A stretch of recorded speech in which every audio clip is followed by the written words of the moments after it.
All right, everybody. You haven't seen a lot of work on the Orange Beast lately. Things have kind of slowed down a little bit. I've been busy with Formula D, a lot of changes at work.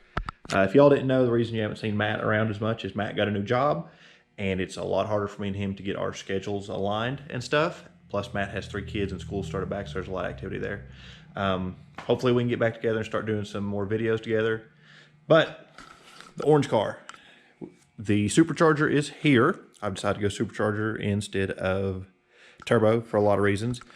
We got our fuel pressure regulator mounted, we got our lines, we got a new pump, all that. But what I want to talk to you about today is some things I did to the supercharger mounting.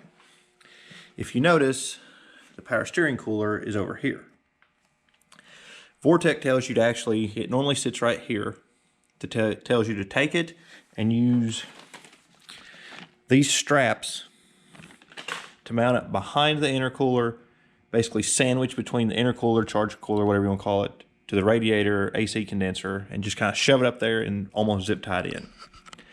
I wasn't a big fan of that idea because I don't like charge cooler, power steering cooler, condenser, radiator. You're eating up space, you're shoving the same air through 4 or 5 things, and I didn't like that.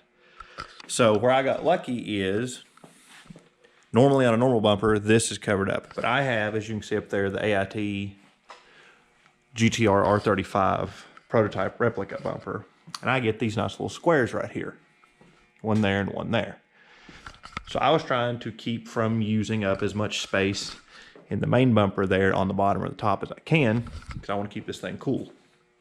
So I got lucky, and me and my stepdad did some math, and as you can see, this is basically right in the middle of that little left thing right there. Now you could cut your factory bumper, put a duct there. You can move this anywhere you want to, but this was the easiest place. I'm gonna show you how I did it.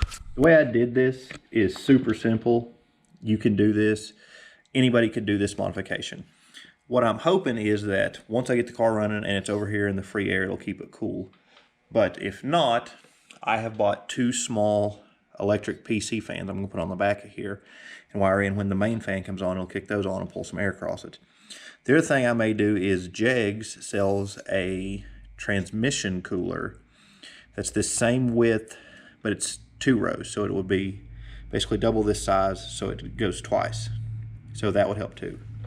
But what I did to mount this is I literally took it all loose, turned the bottom line 180 degrees, just turned it around, and I made a new line here out of some fuel line I had.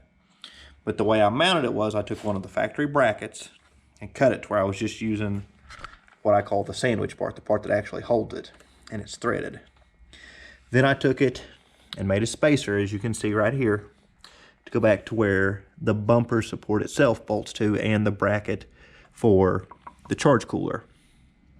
I ran a bolt in from the back side through this spacer, which is just literally a piece of pipe, and threaded it into here, which pulled this in, pulled the spacer in, and let that come in and bolt down tight. It was really simple.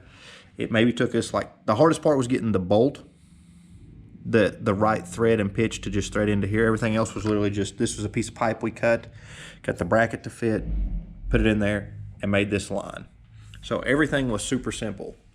One other modification we did was, if you buy this Vortech kit, it only has 1 bracket. And the other side was really, really loose. I mean, it was loose to the point that it was hitting my bumper. As you can see here, it's almost touching. So my stepdad and I made another bracket. Just took a piece of metal, drilled 2 holes, bent it. I may go back and hit it with some paint because it's getting a little surface rust. But as you can see, there's barely any movement now. I am going to put some foam in here. Now, one other thing I'm thinking about doing potentially is, one thing I'm not crazy about on the Vortech kit is it literally just puts the air filter right here and just sucks through here. So what I'm thinking about doing is removing this bracket, and since I have this hole over here on the left, well, I'm sorry, on the right, as you're looking at it, left in your car would be the driver's side.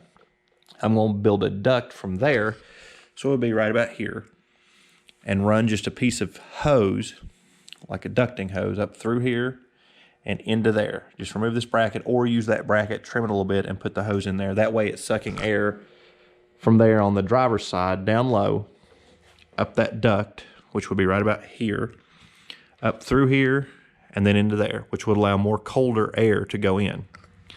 If you're familiar with the old Turbonetics kit and the ProCharger kit, they remove this and have a hard pipe that comes down and the filter sits right about here or so, which would be good for my bumper because you can see I have those two little nostrils right there. But going back to what I said earlier, I'm trying to keep as much air flowing through the radiator as I can. That's why I got an air diversion panel, all this stuff. I'm trying to shove as much air through this radiator as I can to keep this car cool. So I'm about 50-50 right now, but what I'm gonna do, I'm gonna take some measurements off the bumper, some of this here, some piping, see how much room I've got here to see if I can get the piping up. Even if I just run it not directly in to the hole, but up to where it's going at the hole, the air will go in there and be fine. But the biggest issue is going to be in between here or somehow bring it up like through here and up this way. So I've got some options there. The next step is I'm going to mount the the supercharger itself. If you're wondering why I did all this first, I wanted to go ahead and get everything positioned. Everything had to be customized because the next thing I'm going to do is I'm going to have to take the charge pipe here and trim this out a little bit to fit the hose from the supercharger.